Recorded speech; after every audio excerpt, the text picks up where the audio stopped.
as well. I hope you're all doing well. To start the year, we have an amazing show lined up for you today, and I've been very excited about this particular one. But before we get into that, I always like to start with introducing the idea behind the show. And how I came up with the show and what it's all about. So, the franchise show, as you can imagine, is about franchising. And each week we take a different topic and we have a wonderful guest to have a chat about that topic. And we have a bit of a deep delve into that topic and try and add real value to the franchising community. And it doesn't matter whether you're a franchisee or you're a franchisor or you're an entrepreneur. We like to be able to add value with these episodes and really delve deep into a topic. We also like it to be very much audience inclusive. We're all one big community here. So it'd be great to see who's here. Looking forward to hearing your thoughts on the topic. And this week's topic is franchise exhibitions and lead generation. And it's a great topic to discuss. It's really, really important for every franchisor. There's not a franchisor on the planet that isn't interested in generating leads and talking to new potential franchisees. So it's a really good one to get into. And I am absolutely thrilled to have the wonderful Michael Hyam with us today. And who better to talk franchise exhibitions and lead generation than Michael? Michael is the franchise show director for the National Franchise Show. And they produce, I think it's 25, and I may be corrected, but 25 events across North America and Canada, all franchise shows. So Michael's a very busy man, and I'm very glad he's taken the time and very grateful that he's taken the time to talk to us all today. So without further ado, I'd like to introduce the wonderful Michael Hyam. Over to you, Michael. And thanks so much for being here. Oh, thank you, Harvey. It's a pleasure, and thank you for considering me. You're spot on. Depending on the year, we can fluctuate between 24 to 26 franchise trade shows that we produce, half in the U.S. and the other half in Canada. And the goal of the franchise show really is to connect franchise brands with prospective business buyers.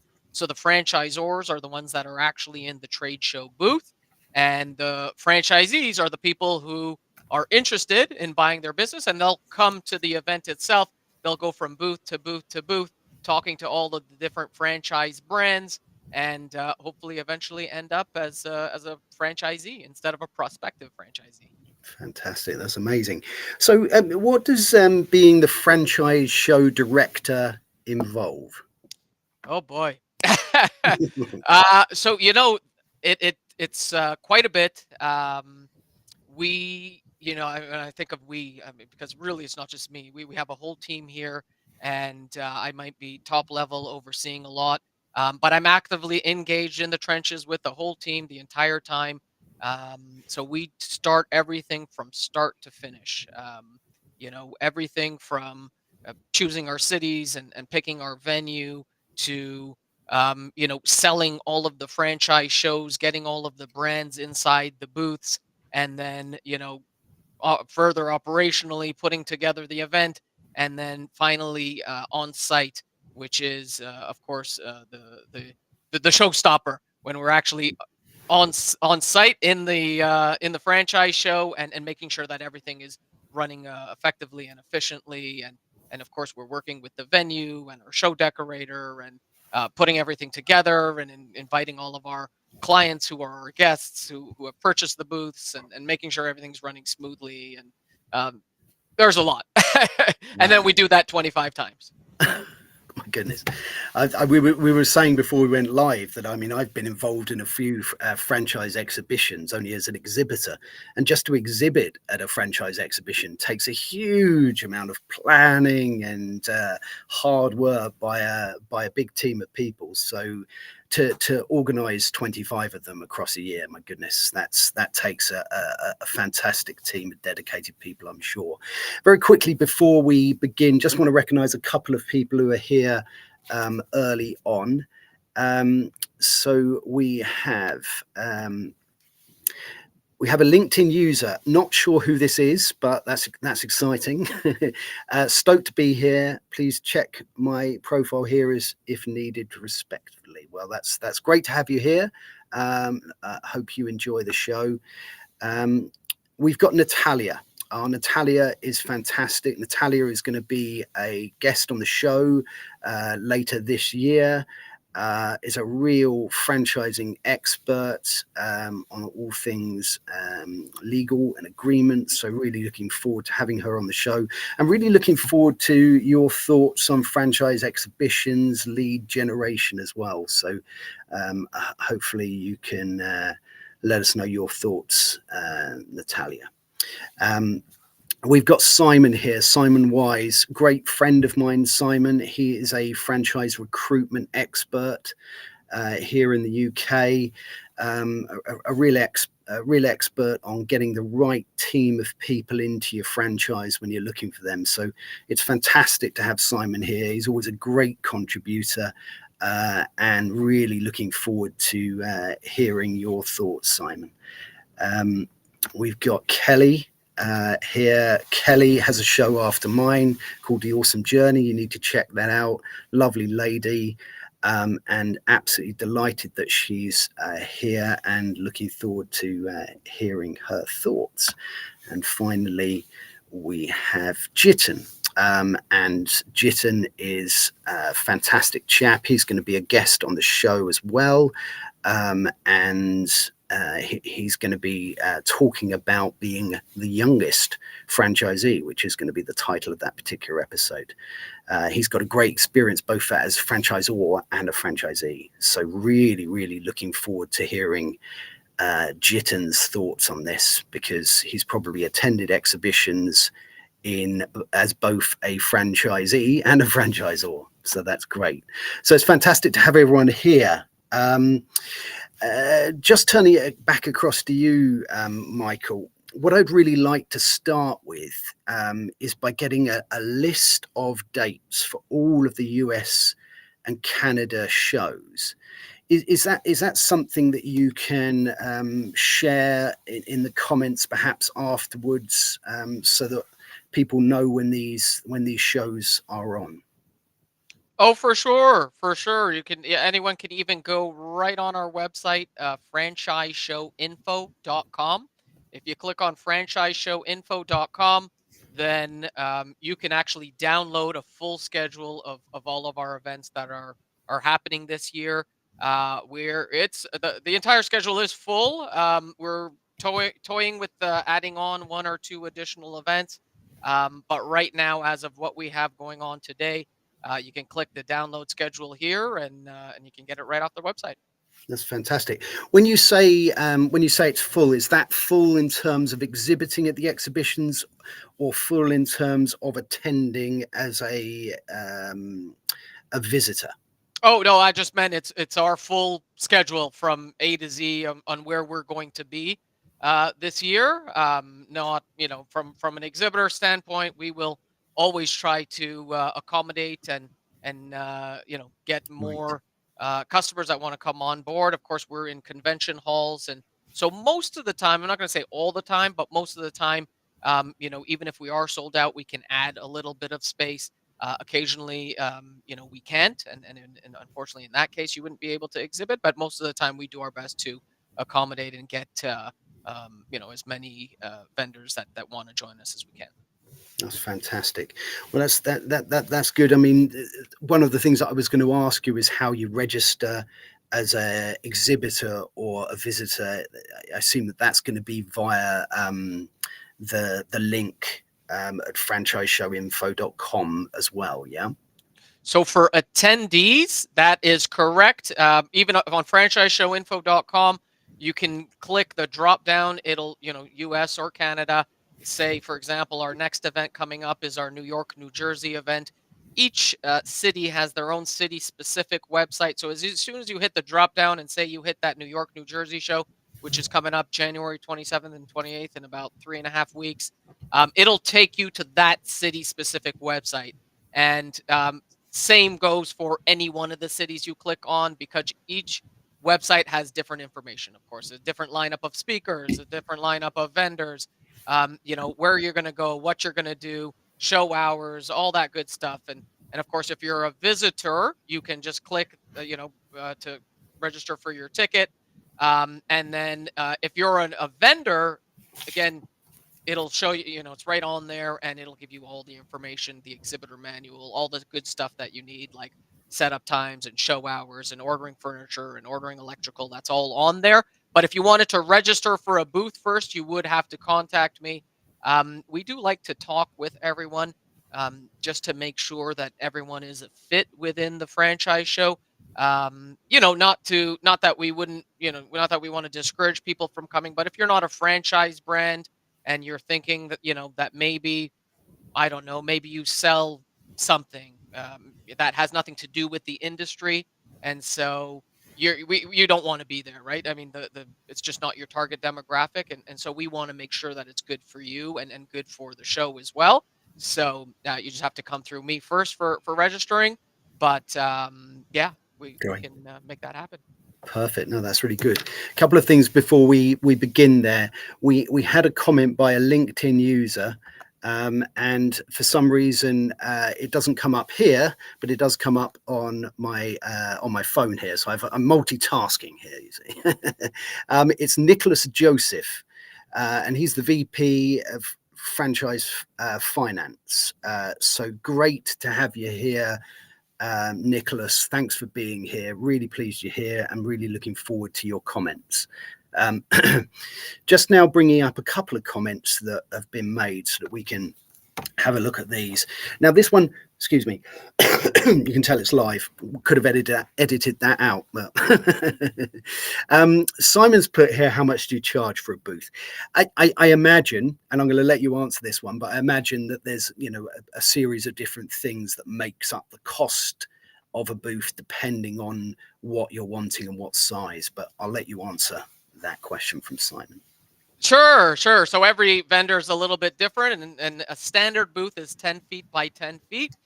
But of course, some want larger, 10 by 20, 10 by 30, or a 20 by 20 if you want a box-shaped booth. We can accommodate everything. And of course, the pricing is a little bit different and a little bit more based on the size of the booth we want. But a standard booth is approximately $3,000 for any one of our US shows. And then the Canadian shows are a little bit different based on the city, but they all fall within that range, $2,500 to $3,000. It's a really good price compared to a lot of different franchise shows that are out there. And I mean, I've been to all of them, whether they're in Europe or in Mexico, and there's different franchise shows, and so we try to keep the cost appropriate so that we're not scaring off new customers who are trying to just break into the franchise market. And of course, the veterans and the franchisors that exhibit with us all the time, they know the value of the show. They come away with one deal or two deals, and it's paid them over 10 times over. And so yeah, but that's an approximate cost to get you all in with a booth that includes the carpet for you, so it's already built and ready for you to move in. That's fantastic, and that does seem a really good price. I mean, I've looked into franchising here in the UK, and that seems pretty competitive. So that's really interesting to know. And thanks for asking that question, Simon. I hope that answered that as well. Natalia has got a question here for you, Michael. How do you ensure that brand exhibiting have a proven track record? I suppose this touches on the points that you were making about you have this conversation to make sure that they're a fit for the business. And do you go? Is it a series of questions? How do you make sure someone's a good fit for the exhibition? Sure. So I mean, I will make sure that they're within the franchising field, and so that the show is appropriate. Because a lot of times there are other different kind of expos out there, like for example, a small business expo, which I know runs a circuit of shows also across North America. That is more for people who are already in business, and maybe they want to connect with different services, and so. Uh, Someone in business is different than, of course, someone who is looking to buy a business. And so we just want to make sure that they're a fit. As far as a proven track record, unfortunately, we can't vet it that much to ensure, because a lot of the times what happens is with the franchise systems, it could be a brand that is brand new where they have no locations. Cool. It could be a brand that has 500 locations, and so you don't know what their track record necessarily is. They're trying to break in, for example, a brand like Chick-fil-A or McDonald's, or those big names that we all recognize. They don't need franchise shows. They have a wait list of people that want to join them, and so a lot of the times it does end up where these emerging brands are the ones that want to get out there because they want to connect. It's not easy to connect with, say, on average, we'll get 1,000 to 1,500 people per event. That is 1,000 prospects for them, and for them to even get something like that, it's impossible. And so we don't necessarily know if they have a track record. We always tell the public, though, and anyone coming, and I'll say this again right here live, is that you have to do your own due diligence for Cool. sure. I mean, if we know that there's something off, then 100% we will engage in that. But yes, you absolutely have to do your due diligence with it, like anything in life, and most certainly in purchasing a business, you want to make sure that you've come and asked the right questions, and That's fantastic. yeah. That's fantastic. 1,000 to 1,500 people. Um, those people, are you trying to encourage and to make sure that those people are potential franchisees or entrepreneurs, or really truly people that could engage and be a potential prospect for those franchisors? I'm assuming that that's kind of your target for those attendees. Exactly. So, um, we have what we do is we actually target individuals. So in the old days, you used to do things like TV, radio, and newspaper. That was really the only way to get the word out there about your event. Not that there was anything wrong with that, but nowadays everything's a little bit different with the internet, and how you're actually able to target individuals. So, for example, if we have a show in Dallas coming up next month, we'll target a 150-mile radius. We'll geo-target it. 90% of what we do is now done online. So whether that's through Facebook targeting or LinkedIn targeting or Google AdWords or one of the many different things that we do, I can't give you all the secret sauce, Harvey. But Getting a we scoop. we It's an are exclusive. actively, exactly, targeting individuals who have money and are seeking to be their own boss, right? The old days of the tire kickers coming in on the weekend, Mm, that's really kind of gone by the wayside, good. because unless you're actually looking for a franchise brand, you're not really going to come across our ads, because our ads will target you if you're within the space. That's fantastic. That's really good. We've got a question here from Malcolm. Hi, Malcolm, as well. Great for you to join us here. Happy New Year, Michael, he says, which is nice. Hi. what's, what's the best advice you can give an exhibiting franchisor to drive footfall to their stand? That's a good question. What do you think is a few little top tips for attracting someone over to your stand? Sure. So, I get that question a lot, and I'll tell you, it's really, I don't buy in the gimmicks. I mean, sure, if you want to have some, chocolate or candy on your table, but these people are people who are, it's not a home show. They're serious. They're people who want to buy a business, and it's really up to you to get the people there. Of course, if you have a booth that has nothing, it's just a little pop-up banner or something that's really not going to attract someone. You want to make sure that you're catching that person's attention with whatever your booth, whether it's a backdrop or a booth display. You want to make sure that there's something on there that's going to catch them, because as they're walking by, they say you have about 3 seconds to catch their attention. Yes, if you're walking by and there's nobody there, but you can actually capture everyone just by being engaging, right? So it's really, and I get this also, what makes my booth look nice? What pops? Do I need to get the backlighting?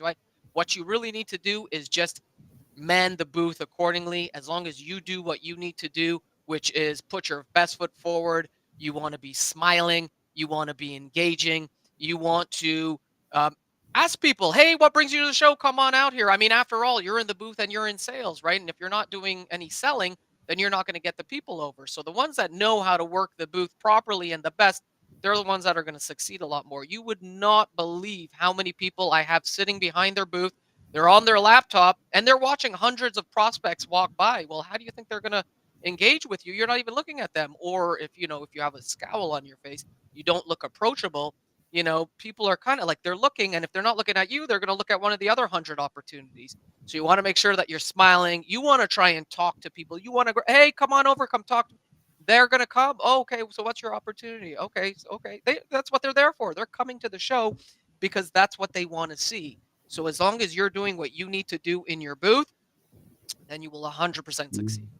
That's great advice. Absolutely fantastic advice. And I think, being engaging and taking the time to have a conversation with somebody is really important, and look like somebody who's approachable. I think that's fantastic advice.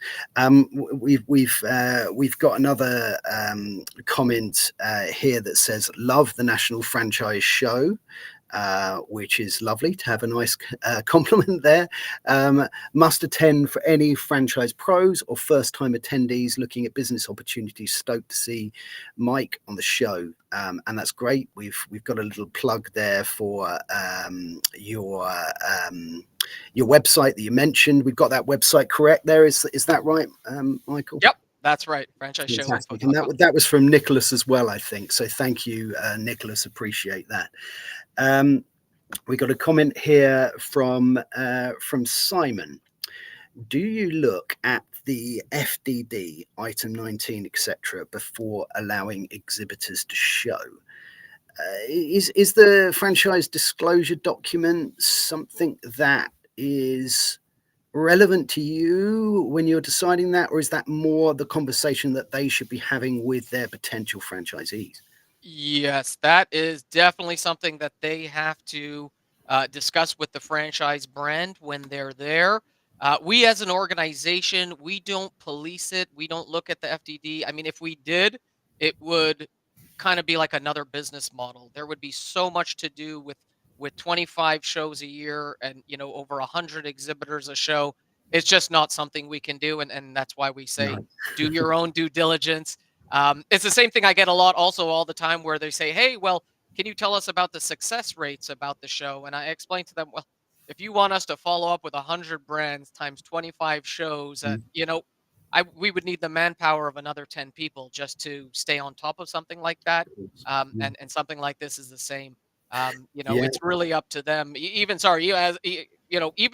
when exhibiting at a show, if I know that they're a brand new brand, and for example, if they're coming into a registration state like California or Virginia, and I know they're brand new, well, I'll ask them, hey, are you registered? Because if not, you're going to get a fine. You don't want to be coming into a state that that is a specific registration state. 100%, I'll try and circumvent that issue for them. But as far as looking at their disclosure document or even seeing if they're registered in general, it's just not something that we do.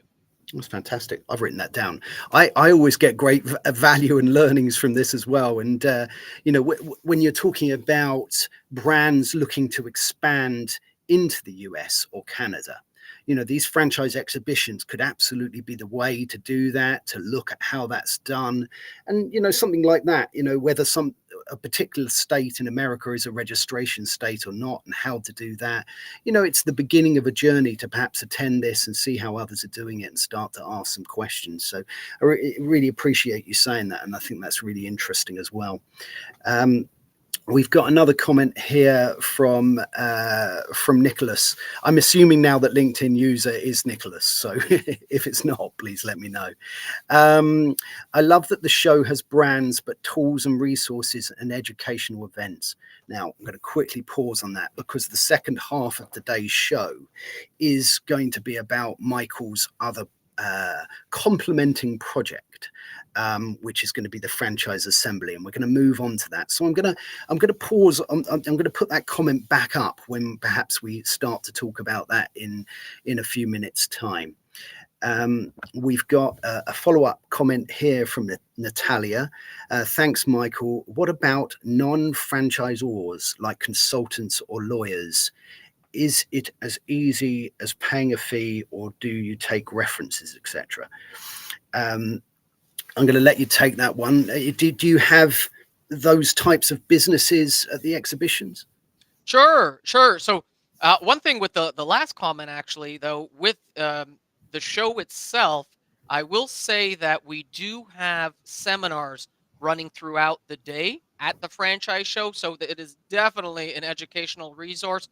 In addition to finding, hopefully, an opportunity that is suited for you, you can definitely come on out all day long. We have seminars that are running throughout the day, and that might be something like this next comment, which is a lawyer speaking about the legalities of purchasing a franchise. Maybe they're talking about the FDD, different things that you need to know. There's a lot of A to Z.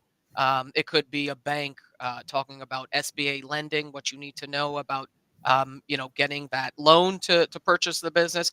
It could be really anything under the sun that relates. But yes, we do have seminars that are running through the day, and you absolutely can get educationally informed at the show as well on the different topics. We'll always list our seminar schedules on each city specific site about 30 days before each event. So, for example, our Jersey show, which is coming up in about 3.5 weeks, and our Dallas show, which is coming up in about 4.5 weeks, our seminar schedules are up right now, and you can definitely take a look at them. But yes, love the question. The next question there, Harvey, which was, do we allow for lawyers and brokers? So as long as it relates to the industry, we don't have a problem with a supplier. We call them suppliers exhibiting. A supplier being like a lawyer or an accountant or a marketing firm or a bank or a lender. And so as long as they relate to the industry, we absolutely don't mind. I mean, they need exposure too, and so and it obviously brings a lot of value to the attendee coming by, because they're going to need that information. They're going to want to talk to those suppliers, and they want all that information. And so yes, they can exhibit. Consultants, it's a little bit different because they're selling franchise opportunities. So we do allow for a small amount of consultants here and there. I mean, to be very transparent, there's a few that almost do all of our shows anyways, and so we're not going to saturate it by having 10 different consultants on the show floor when there's 100 different brands. But we will allow a few consultants that are wanting to exhibit. We do allow it.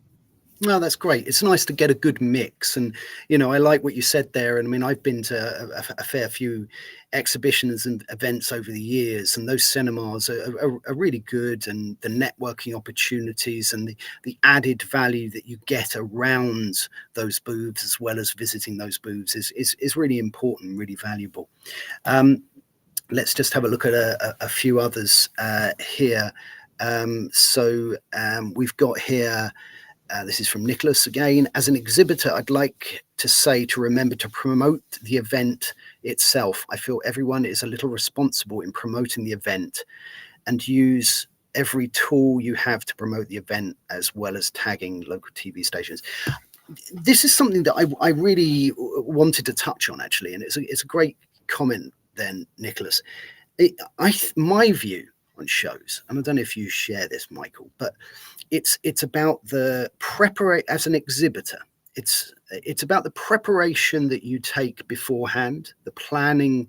You do a lot of planning, obviously, for organizing these shows, but as an exhibitor, you've got to plan not only what you do leading up to the show, the promotion that you're going to do yourselves, then you're planning what you're going to do at the show.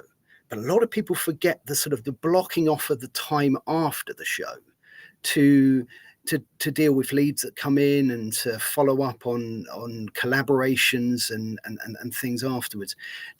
What's your sort of take on the show preparations before, during, and after? Yes, for sure. So now, from the exhibitor standpoint, Yeah, let's take from the exhibitor's standpoint first here, and then perhaps move on to a visitor's show plan. sure. No, so like anything, it is a tool and a resource. Franchise shows are there for you to gain prospective leads, but absolutely, you do have to put a lot into it. And what I mean by that is, especially if it's your first show and you've never done an event before, you absolutely want to make sure that you look presentable, that everything is appropriate. I mean, we do have it once in a while where someone will just come in with a pop-up banner. It doesn't reflect well on your brand. If you're an emerging brand and you want to get out there and you want people to, it's a reflection upon yourself, right? So I always say to anyone who's looking to come into the show, well, Mike, can I just bring in some flyers? And so I'll tell them, I mean, listen, you can do it. I'm not going to deter you from paying us, but what I am going to do is I'm going to tell you I'd rather you be fully prepared with everything before you engage, because otherwise afterwards you're going to say, well, Mike, it didn't work, and I know that it works. Mm-hmm. So 100% you need to make sure that you're ready. You want to make sure that your display is right. You want to make sure that your marketing collateral is ready and that you have what's appropriate. I always recommend to have at least a one-page flyer that you can hand out to people who are saying, oh, okay, can I have a little more information? And then have a more concise package that has a bit more information for those that are serious and talking to you and engaging a bit more in the 5 to 15 minute conversations. Those are somebody you can give a bit more information to. You absolutely want to have something that will capture people's information. We do have a lead capture system ourselves that you can utilize at a fee. But I mean, it's as simple as having an Excel sheet, getting their name, their phone number, and their email address. And that goes back to, we already talked about, how to be on the show floor, engage, talk, smile. There are over 1,000 people that are coming to the show floor, and you can have the opportunity to capture, 200 to 300 leads. And so make sure you do that. But now going back to the post-show follow-up, it is 100% on you to follow up. And Harvey, you hit the nail on the head. If you're not engaging and you're not calling them and you're not emailing them, I guarantee you that one of the other 100 exhibitors is. And so that is something that I get all the time where nobody called me back. And I'm like, nobody called you back. You need to follow up with everybody. Of course, people will call you back. And, if someone didn't, nobody called you back, that's very rare. But again, you need to follow up. And so it's like any sales tool, right? You get a lead in, you need to follow up with them. You can't just call them once. If you got to call, like anything, everyone in sales knows it. You got to call them multiple times to get engaged and get your sales funnel going. Yeah, no, that's fantastic. Gosh, this is such a fantastic conversation. I could talk to you, Mike, for the next 2 or 3 hours, but I know you haven't got that. And we're having some fantastic comments coming in. I'm going to get to some of those, and we're going to move on probably in the next 5 or 10 minutes to talk about your other project as well. But what you just said there, it's made me think about something that I often apply to exhibitions as an exhibitor. People often talk about return on investment. They're putting $3,000 plus whatever else it is into a show. Maybe it's $10,000. And how and when do they get that return back? But you know what? I like to think about it as a return on objectives, actually, for an exhibition. because there are certain elements that you can achieve, meeting a certain number of people, or having a certain amount of conversations, or it's not all financial. What's your take on a sort of return on investment versus a return on objectives? Sure. So this is right in the wheelhouse of exactly what we're talking about. We as an organization, we're really leading the horse to the water, and so because there so many things can happen at a trade show. Listen, if nobody shows up, that would be on us, right? But when we get over 1,000 people to an event, people who are actively seeking to be their own boss, then a lot of that onus will fall on the vendor themselves to do exactly what we're talking about. To engage, because if you're not engaging, then you collected no leads, right? If you didn't prepare yourself properly, then there's nothing for them to look at. If you're not following up with them, then of course you're not going to get anything, because the onus now falls on you. We're a sales tool. So I get that question quite a bit, actually, where they'll say, well, tell me, how many convert, and how many people sell? Well, I'll tell you what, we get tons and hundreds upon hundreds that sell franchises all the time. A lot of the time, the ones that know how to work the show, they are constantly doing deals. Like I have some clients that will do one show a year if they're just expanding. Say let's say I have Dallas on my mind because it's coming up in 4 weeks. But if they're focusing on the state of Texas right now, so they're only doing Texas. But I have some that will do 5 shows a year. I have some that do all of our shows. And so, the ones that do all of our shows and know how to work the booth properly, their return on investment is phenomenal. Of course. And they're closing multiple deals a year. So there really is a give and take there, where some onus falls on us, and some onus falls on our Yeah, clients. I think And you're so right. it's really hard to give. It just depends on who and how and why and what, right? What did Mhm. you do? How did you do it? What was your follow-up? There's so many variables involved in the process that people aren't going to just come and say, oh, here's my money. Can I buy a franchise? It doesn't work. I mean, if it was, that would be awesome. We wouldn't need salespeople. Absolutely, no, that's But fantastic.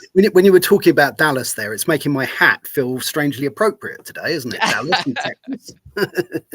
um, we're probably in about five. We aim to finish probably at sort of about 6:10. So we're going to take a few more comments here, and then we're going to move things on to your fantastic other project. But I want to make sure we cover out the last few comments here before we do move on. And while this is on the screen, I want to recognise Don Cohen. Don Cohen is a fantastic friend of mine. He is the chap that I was talking about who's done a LinkedIn Live every day for nearly 2 years. He's a fantastic expert on LinkedIn Lives. He ran a business for over 30 years, did many exhibitions himself in the tool industry. He's an absolute seasoned expert and a lovely chap, and I recommend that you check out his show every day at 11 a.m. Eastern, Hour of Empower. And particularly this Thursday, because I'll be on it. But he's a fantastic chap. So let's have a quick look at what we've got here. So this is from Malcolm. Do exhibitors do enough pre-marketing to drive potential people to their stand? It's a great opportunity to drive some of the prospects to come and meet you. Yeah, great point. I think we've covered up that pretty well with that sort of marketing that you do. Take some responsibility yourself, and follow up as well. Make sure that you're doing that work afterwards. So we also do provide our vendors with marketing material, LinkedIn stuff, whether it's a free ticket or invitations to the show. Absolutely, I have to say, as a vendor, you should 100% be promoting our event, not just because we want to get as many people there as possible, but you're going to do yourself a favor by engaging with your own database, right? So we all know that working the phones is great, but there is nothing like face-to-face marketing. So when you've talked to somebody with 1 time, 2 times, 5 times, and you're going back and forth, back and forth, back and forth, sometimes it takes that personal touch, that face-to-face. And so a lot of our vendors will send out a free ticket to their database because they want them to come and see them in person. Sometimes you can push that last guy over the edge when you see them face to face, right? And that's the belief. I might be a little bit biased with the face to face marketing because we're doing franchise shows, but I'll No. tell you what, face to face marketing, for me at least, it works better than Oh, anything. If I can get you face to face, then then it's a done deal. It's not to say that there's anything wrong with phone or email, but you can have that personal relationship, and of course that's what we build on, right? Having these great, valuable, personable relationships, getting that trust out there, and working together, and it's done, again, biasly, but face to face, it works the best. oh, I couldn't nod more. I so wholeheartedly agree with what you've just said, and building that trust, building that engagement. It's why I love this show, because it's a conversation between all of us here, and it's adding value to the whole community. And I completely agree with you. When you meet someone face to face as well, you're adding even more engagement. But it's what I love about a LinkedIn Live. It's what I love about this, because we're having engagement right now with people in the industry that are interested in what's going on here. So just such a fantastic point there, Mike. Really, really appreciate that. We really, there's so many good comments. As I say, I could talk to you for hours here, but let's have a very quick look at this one. This is from Jitten. In my opinion, return on investment is measured in two ways when it comes to franchises: brand recognition versus prospect to franchise conversion. When a new franchisor comes on the horizon, it'll take them a while to build up their brand, and it's a bonus if they can pick up new franchisees along the way. Conversely, those brands that are seasoned need to continually build their brand, but their goal will be conversations predominantly. In essence, shows will always bring value in more ways than one. I think that's a great comment. I think those conversations that we would just, the point you just made there, Mike, about those conversations, that going to an exhibition is about having those conversations and really engaging, truly engaging and listening and building trust with people. So I think that that's a great place to end this part of the show and move on to your next exciting project. I promised I would, and I'm trying my best, but we had such amazing comments. So Mike has another side to what he does, which complements what he does on the exhibitions perfectly, and it's called the Franchise Assembly. Could you briefly explain what the Franchise Assembly is all about? Sure. So, Franchise Assembly is also an events company that I co-founded with Leanne Caruso, who is my business partner. And Franchise Assembly is what we're trying to do is Is that any educate. relation to Joe Caruso? No, no relation. But Yes. yeah, no, Joe too. Um, so the Franchise Assembly is what we're trying to do there is bring education to those that are in the industry. So we started up earlier this year, and our first event is for uh, s- salespeople. It's the sole focus is really on sales. So it's about growing your franchise. The event is called Let's Grow. Anyone on here, you can check it out. Let'sgrow.franchiseassembly.com. Or you can just click on franchiseassembly.com and it'll click through to the event page. And you have the whole event page. There'll probably be a lot of people that you see on there, a lot of our guests, a lot of our sponsors. But getting back to the question is, we were able to find a hole in the marketplace where selling a franchise is not like selling a computer at Best Buy, right? There's so much you need to know, whether it's the legalities, the regulations, whether it's sales tactics.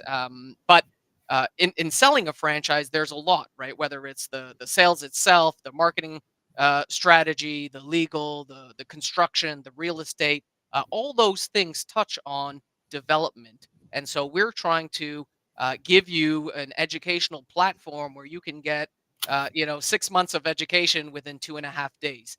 And so whether you're a franchise salesperson or a VP of development or even a CEO, right? Because if you're an emerging brand and you have one location, the CEO is the salesperson. Um, They wear many hats. you wear many hats, exactly, and so that's what we're trying to do is give you all that information that you need to grow your franchise. And as we continue on to grow, we're next bringing Let's Grow to Canada, so it's going to be north of the border very soon with the conference, and we're also doing mastermind events in different parts of the company. Now that the masterminds right now are geared towards marketing VPs and C-suite individuals who want to discuss marketing strategy for franchising, whether it's on the development side or on the consumer end. So we're going to have different events happening all the time that are focused on individuals that are within the franchise space, whether they're marketing, whether they're sales, whether they're CFOs. As we continue to grow and the years ahead, that's what we're trying to do is bring more education into the space.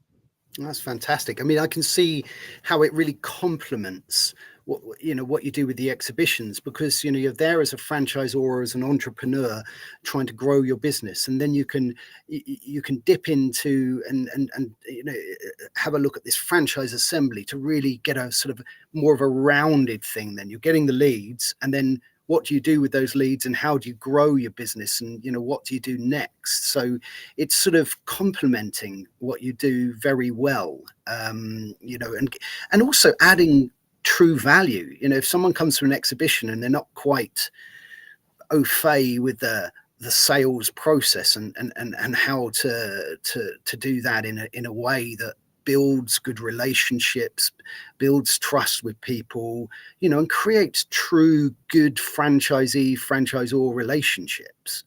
If they don't have that knowledge, then they can have all the leads they want, but they're gonna get in trouble then. So it's education is so important, so vital, I think, to that process. So Absolutely. Yeah, there's so much, and again, please click on the website, and anyone interested can see we have a lot of the agenda that's up there. And as you say, I mean, even working the leads, it's one small portion of maybe one of the classroom style, and that's what we're trying to do. Interactive, applicable knowledge, where you're coming in, you're not coming in to listen to a lecture. You're coming in where you're actually going to receive information that you can use to sell more franchises. And so whether you're a beginner and you might want to go on a track that is learn what is, the FDD and what do I need to know that's going to help me sell more. And obviously, we were talking a bit earlier about the item 19 and the financials behind the business. Obviously, you need to have that backwards and forwards. Or if you're a more, seasoned guy and you want to learn about how is artificial intelligence going to assist me in selling more franchises. As we all know, we're in a space that is always evolving, and just like any industry in space, they're mm, constantly evolving. And so if you want to stay on top of your space, then you need to be constantly renewing your education, and that's really what we're trying to do here is provide a platform for seasoned guys and newer guys, and really just give them more education as a whole. So we talked about it, whether it's sales or yeah. marketing No, that's or artificial fantastic. intelligence. Yeah, no, that's brilliant. I mean, like you say, it's these things are tools at our disposal. It's like a LinkedIn Live. It's a tool at our disposal that allows us to have an engaging conversation, to build trust, to build communities, to build engagement. Do you see LinkedIn Live or podcasts or those types of platforms as part of your growth strategy in either of your roles there? So we have we've considered it most definitely for the franchise show, maybe as a follow up. We're as an organization, of course, we're trying to promote face to face, and it's a lot easier for our customer to gauge whether a prospect is serious or not when they're face to face, as opposed to Mm. maybe something over a video cast. But again, any way which you can get leads is phenomenal. And so, I'm always a proponent of having a mixed bag of tricks. Whether you are a franchise show or you're going to do online stuff, if you're going to use brokers, whatever it is, have a mixed bag and see what works for you. But to getting back to your question, yes, with the podcast, it's something that maybe as a follow up, once you've talked to, you've done the show, then maybe it's kind of like what's that thing called with Google when you click on an ad, then it kind of redirect Google redirect. So Yeah. now all of a sudden, as soon as you click on something, you're seeing that same thing 500 times Mm, all over the place. Well, mm, maybe that's what the podcast is. yeah. Once you've come to the show and you've done it, well, now we can Great. do something like that. What a great It idea. is. Yeah. Because it allows, I mean, you've got a great advantage there of having 25 shows a year. Here in the humble UK, we've got, I think, sort of 3 or 4, and you're sort of going from one to another, and it's that space in between that perhaps you're trying to fill with exciting and interesting events that people can keep coming at, people can keep looking at. I mean, it's one of the reasons that I do this show, to have something each week that franchise experts can come together and have a great discussion about things. So no, it's really interesting to hear your thoughts. Very quickly, I missed out a comment, and I know we're chopping back, but I don't like to miss out a comment here. And it was a comment from the lovely Simon. What's the best show in your portfolio to hook up with franchisors looking to launch in the UK? That's a great question, Simon. What do you? Are each show a sort of a mixed bag, or is there a particular show that relates to, from your perspective, international expansion to Europe and the UK? So yeah, we're as an organization, we're really solely focused on North America. For a brand, it's I think maybe one time in almost 20 years have I heard or someone really engaged with me specifically to find out about the UK. There are a few other organizations that do, yeah, as Harvey likes to say, across the pond. um, we are not one of them. That's good. So we're solely focused on North America. But I know that. The guys that are partnered up with the IFA, the International Franchise Association, they're called MFV Expo. I believe their website is MFV Expo. They also do shows stateside. We're friendly competitors, but I know they do shows in Europe. So and of course they're partnered with the IFA. They're great people over there, and we like them, and I would definitely say to check them out too. That's fantastic. And Simon, I'll hook you up with somebody who's bringing five US brands over, so it might be an interesting conversation to have with them as well. So, look, we're really getting towards the end, and I know your time is so valuable, Mike. So I'm going to sort of start to conclude things now. Before we do, just wanted to give you a chance. I mean, we've discussed a few things. We've got there. Can I just check? Have I got that website correct? Because I was trying to multitask and type at the same time. That's up on the screen now. Yes. Perfect. Well, look, we've got the website up there. Obviously, you're nice and active on LinkedIn, and people can find you there. Are there any other ways to find you, to get involved in the franchise assembly or the exhibitions, apart from perhaps get in touch with you on LinkedIn? Sure. I mean, anyone can email me anytime. Michael at nationalevent.com. That gets to me. Or, yeah, I mean, the best way probably is LinkedIn. Just shoot me over a message and thinking about a franchise show. And as Harvey said, I'm pretty active on LinkedIn, and I'm constantly updating what's going on and how's it going and what we're doing. And so yeah, you can definitely follow me and follow me on LinkedIn, and you'll be able to follow us and our events and everything that's going on. And of course, you have any questions at all or anything I can help with, just shoot me a message, and I'll do my best to get back to you in a timely fashion. That's perfect. And I'll be, of course, promoting all of your work and your events as we go throughout the year, because they're fantastic events and always add value to the community. So you can also check out my profile as we go along through the year. But look, we've come to the end. Thank you everybody for joining us today on the show. Thank you so much to Mike for your time today. It's been an absolute pleasure. I hope that you can be on the show again in the future as we go through the year, if you can squeeze it in. Oh, for your sure. Thank busy you so much schedule. for having me. No problem. And next week, we have the wonderful Mara on the show, and we're going to be discussing the wrong franchise. So it's going to be a discussion, hopefully, about picking the right franchise as well, and the pitfalls in making that decision. So that's going to be next Tuesday at 12:15 p.m. Eastern, 5:15 p.m. GMT. And until then, have a wonderful day and a wonderful week.